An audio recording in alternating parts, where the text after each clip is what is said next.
Hi friends, पढ़ते जाओ में आपका स्वागत है। आज मैं आपको बताऊंगा कक्षा 11 के रसायन विज्ञान का जो चैप्टर है द्रव्य की अवस्थाएं। चैप्टर का नाम क्या है? द्रव्य की अवस्थाएं। इसमें दो टॉपिक आती है, इम्पॉर्टेंट है दोनों। एक आता है चार्ल्स का नियम और एक आता है बायल का नियम। कौन कौन सा? एक आता है चार्ल्स का नियम और एक आता है बायल का नियम। ठीक है, तो सबसे पहले देखते हैं चार्ल्स का नियम क्या होता है। स्थिर दाब पर किसी गैस के निश्चित मात्रा का आयतन। इसमें स्थिर क्या है? अब बताइए, चार्ल्स के नियम में स्थिर क्या है? स्थिर क्या है? दाब है। दाब को क्या कर दिया गया है? स्थिर कर दिया है। इसका मतलब दाब अब ना घटेगा और ना ही बढ़ेगा। दाब को स्थिर कर दिया गया है। स्थिर दाब पर किसी गैस के निश्चित मात्रा का आयतन। आप मान लीजिए गैस का आयतन क्या है? V है। किसी गैस के निश्चित मात्रा का आयतन उसके ताप मान लीजिए कैपिटल T है। किसी गैस के निश्चित मात्रा का आयतन उसके ताप की क्या होता है? अनुक्रमानुपाती होता है। ध्यान से देखिए, स्थिर दाब पर दाब क्या कर दिया गया है? स्थिर कर दिया गया और कह रहा है स्थिर दाब पर किसी गैस के निश्चित मात्रा का आयतन।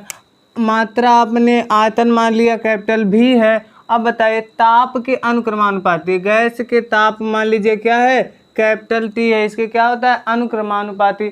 अब देखिए, अनुक्रमानुपाती का मतलब होता है कि अगर आप आयतन को बढ़ा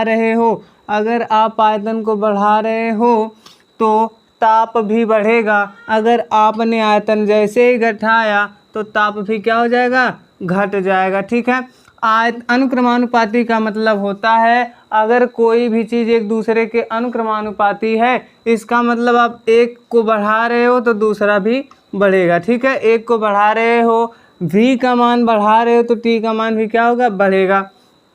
आप प्रोपोर्शनल हटाते समय हमेशा क्या आता है? कांस्टेंट आता है T। अब मान लीजिए कांस्टेंट लगाया आपने, नियतांक क्या लगाया आपने?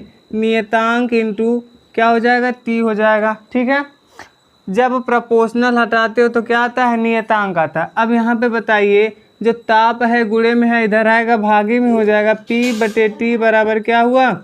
नियतांक हो गया। P/T बराबर क्या हो गया? नियतांक हो गया।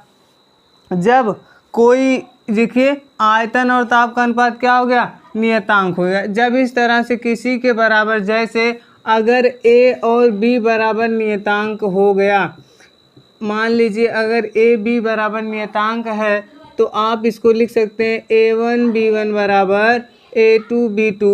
उसी तरह V/T बराबर नियतांक हो गया तो आप इसको फॉर्मूला बना सकते हैं V1/T1 बराबर V2/T2। ये आपका फॉर्मूला है किस पे? चार्ल्स का नियम पे। अगर सवाल में आपके बोले स्थिर दाब पर तो उसमें कंफर्म है कि फॉर्मूला लगेगा।